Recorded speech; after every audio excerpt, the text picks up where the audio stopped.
Hi, welcome back to another Ask GMBN Tech. This is our weekly show where you guys get to ask mountain bike tech related questions and hopefully we give you some good answers. So get your questions into us in the comments below, use that hashtag AskGMBNTech, and you can also send them into the email address that's at the bottom of the screen right now. So our first question is in relation to the pedal servicing video that recently went out. This is from Christian Linder. He says, does this work for the Crank Brothers stamp as well? Well, no, actually. So there will be a separate video for this later, but I'll just explain this to you. So I used the Crank Brothers mallet as an example, and this particular pedal's got a lot of parts to it, whereas the stamp itself has got barely any moving parts. So on the inside, you have an axle that runs through. The axle is held in place by these two Allen key bolts right here. Underneath that is a little O-ring just to act as a seal, and then there are two Igus bearings on the inside. Now you can just remove the screw on the end here, which is a grease port, and you can purge grease all the way through the system to clean that out. But I have here another one I took apart earlier. So here is the basic pedal on its own, and then here are the individual components. So this particular bit is the little screw that covers the grease port on the end. Really simple to take off, and get yourself a grease gun and you can purge the grease straight through there. So that will keep your pedals running smoothly. Now, due to the way that the pedals work and the way that the bearings are supported by the axle and the body itself, the inside bearing that sits about here on the pedal, it barely ever needs to be replaced. The only one that seems to get any action is the bigger one here, which is the easier one to remove. So if you can just see that, it's actually got a split on both sides of it for ease of removing it from the axle. And there is a kit available from Crank Brothers to actually replace those.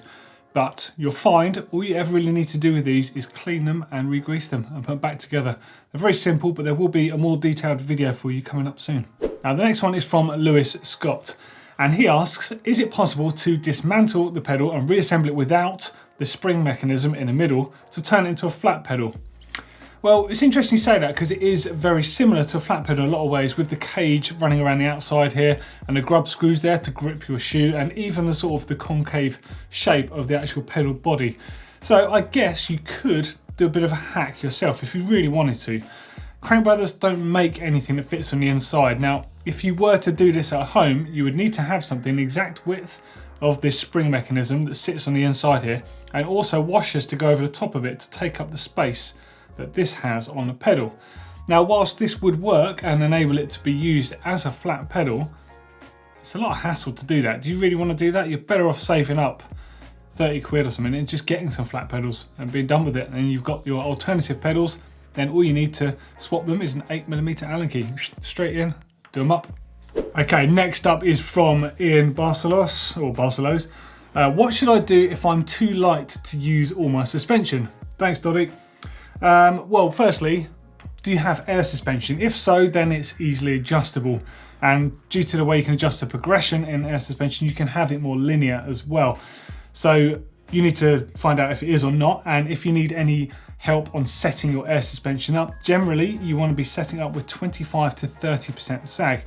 Unless you're that light that you really are struggling to use it all like you suggest, in which case you could probably go to more sag than that. You got to 40% if you really needed to. Now, Neil made this video on setting up sag. There's a little bit of it on screen at the moment, and the full video link is in the description below this video, so make sure you have a look at that. Now, the other option is if your bike is coil sprung, and if it's coil sprung, then simply put, the coils are just too heavily bound for your body weight, and you can get lighter ones, so that's not a problem. But you haven't told us exactly what you have, so unless you want to contact us again, your best bet is to go to your local bike shop and just explain the issue to them, and they will be able to help you. Next up is from Effect Up in here. Hey Doddy, I got my current hardtail stolen. Unlucky. Bike thieves, not into them. I'm looking for a good full suspension bike for all my riding. I can get a really good deal on a Trek Fuel EX 27.5 Plus. Do you think it's a bad idea to get a Plus bike as my only bike? It needs to handle XC type riding as well as trail riding. Yes and no. No, in the sense that any mountain bike really, unless it's like a downhill bike, can be used for anything. You can go up, down, along and over, whatever you want to your heart's content. You just got to get used to the bike. But Something you have to bear in mind with plus tyres is to make the plus tyres accelerate and brake and generally handle as well as a non-plus tyre, they have to make them a lot lighter weight. So that does mean the carcass of them has to be very thin to make them lightweight, in which case you will lose some durability over a similar weight tyre that's actually a smaller size. Now there is a few other downsides to it. These thinner ones that are lighter in use, they also suffer from a bit of carcass roll, which means that the lower pressures that you want to be riding with a plus tyre to maximise on having that extra spread of tyre on the trail for traction and comfort, it does mean that the tyre can wallow and sort of squirm around underneath you. The way to work around that, of course, is a slightly heavier duty tyre and a wider rim combination, which of course is heavier, so you don't really want that for the XC riding. For XC, you really want the fastest rolling tyres possible. I mean, you could get away with running them harder and it will roll faster, but again, you lose that ability of the tyres working so well for what they're intended. So personally, I would err away from a plus size bike if XC is really your thing. If it's all round trail riding, happy days, no problem at all. They'll treat you really well. I would definitely recommend setting them up tubeless and carrying a couple of spare tubes with you. Then you will get the most out of them. But if it's just out and out XC, then perhaps you should look for an XC biased bike. But that one is a great bike, so if you like it, buy it. Next up is from Paul Shower. Hey Doddy, love the show, thanks for all the bike help. I found the show super helpful, but I have a question. I've worn out the two outermost gears on my Shimano SLX 11-speed cassette. The chain jumps on those two gears when I really mash it on the pedals, and it's a new chain, all right? So they're kind of incompatible. I have a slightly used SRAM NX 11-speed cassette. Can I swap out the worn SLX gears with the NX equivalents, or would I be better off replacing with the specific Shimano gears, or replace the whole cassette? Okay, I don't think you can actually do this because most cassettes, they'll actually be a single piece, or the ones that are multiple pieces, then they won't really be compatible because the shifting ramps and stuff will be in different places. Now, firstly, if you wanted to just replace those two, if they are independently replaceable, make sure you do it with the same brand, like for like. As I explained, those shifting ramps will be in different places, so that will cause a bit of havoc. However, I don't think you can buy just separate rings on a cassette independently. Now E13 offer this, but theirs is a two-piece design, so you can buy one or the other piece depending on which you need. With a cassette, anything up to 12 speed, you only get various different designs. You get some that are a complete carrier, in which case they're riveted or machined. So that's a no-go, unless you want to do a complete hack or a bodge on that. But I certainly wouldn't recommend that with the amount of torque that goes through them. It does sound to me that you need a new cassette, so I think you might just have to grin and bear it. Next up is from Shane Pierce. Hi Doddy, with the change of season here in New Zealand, it's winter approaching for us. The time I hit the trails is usually late afternoon, and by the time I start to descend, the light's not that great. I tend to ride downhill stroke enduro type trails. Would goggles help in a situation like this? And if so, which brand would you recommend with which lens? Okay, well you could use goggles and you could also use a pair of glasses, of course. There's various different options available. Goggles do tend to be a bit cheaper, but they're obviously not as nice to ride in for most riding. If you're just strapping them on for the descending bit, then goggles are obviously the best way to go. Now, I would say a yellow lens is probably the best for the amount of light it transmits through to you. See a lot of driving glasses are yellow, shooting glasses tend to be shades of yellow, and for other sports as well for the same reason. Now, they can interfere with stuff in high contrast areas or dappled light that can actually make things worse. Now, there are two particular lenses that I can recommend looking at, but of course they might not suit your particular taste or conditions. Oakley make a lens called the Prism, and it's designed specifically for using in shady sort of areas, and it helps define the sort of greens and the browns against each other, so you can see roots, you can see what's shadow, what's a hole and stuff. And that's a really cool lens. They do that in the glasses, and I'm fairly sure they will do it in the goggles. Now also POC have got a new lens out as well, and it's called Clarity, and it's a very similar concept. Their lens is actually designed by Carl Zeiss, who make obviously camera lenses and other stuff. And it's the same concept basically. It's to enhance the contrast and the vibrance in colour. So when you are going into those darker, dappled light and even just dim lighting areas, it helps pick out those areas with not enough definition for your eyes to sort of decipher what's going on. Now, I've not actually used this goggle lens yet, but I think it's going to be a win. I think they do look really cool. But you definitely want to make sure you've got the right lens for you and what works for you. Now, I know a load of riders that swear by the yellow lens, often known as high intensity yellow. Personally, I can't use them because it gives me a headache because it's so much light is transmitted. After a while, I just feel tired. Like, I'm definitely more set on this style lens. It's definitely a personal preference thing though. So maybe see if you can have a go on some friends' goggle lens options and see where you go from there. But definitely worth checking out the clarity lens and the prism lens and see where you go.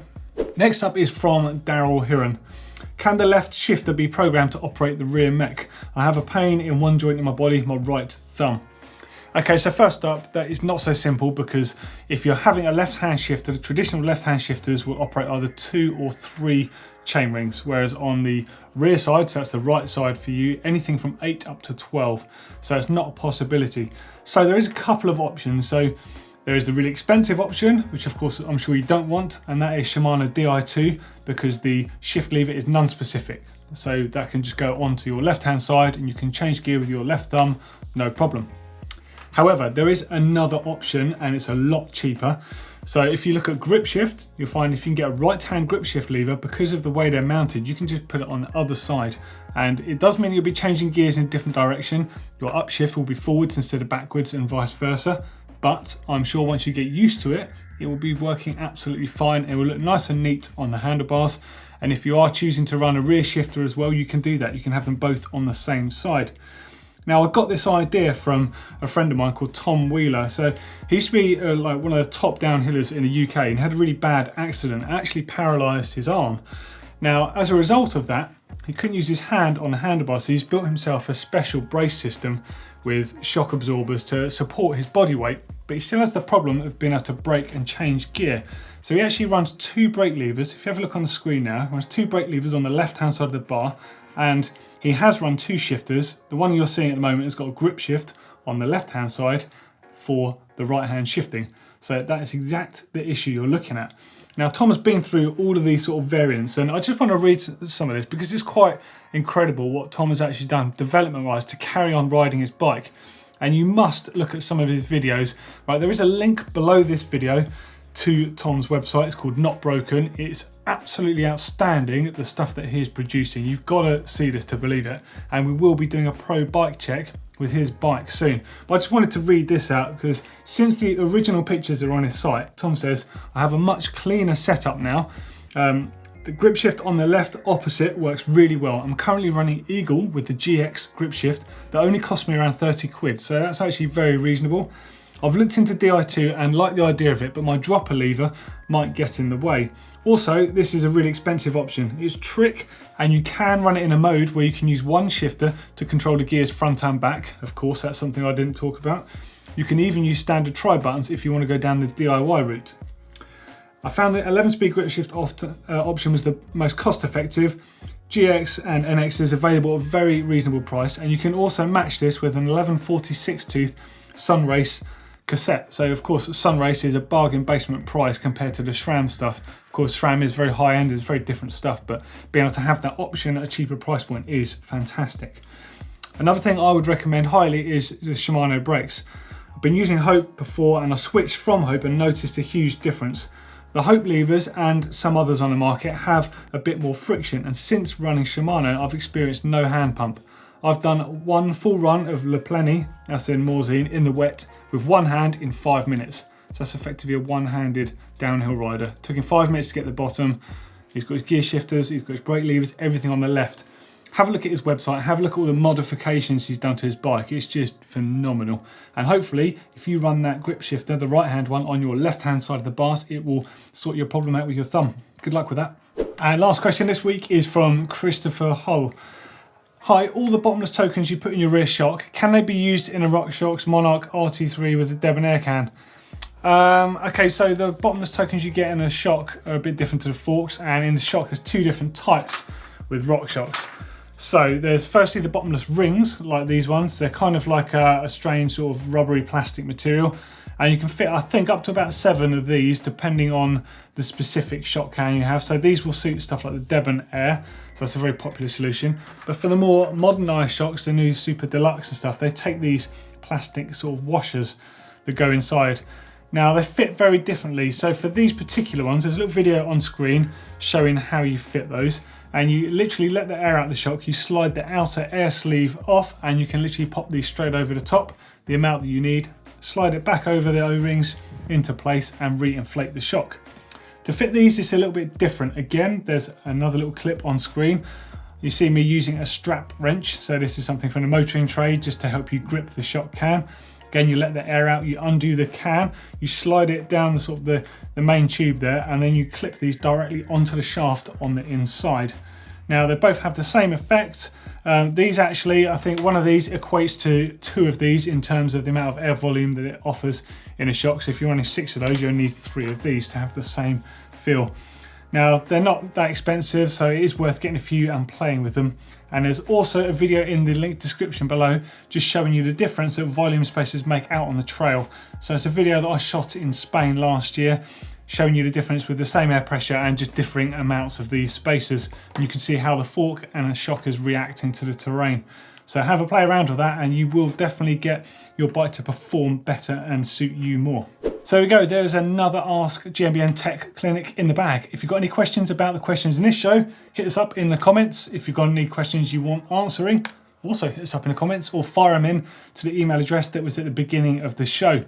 For a couple more great videos, click down here for the geek edition of setting your bike up for speed or style. That was a really cool video shot with Blake and Neil.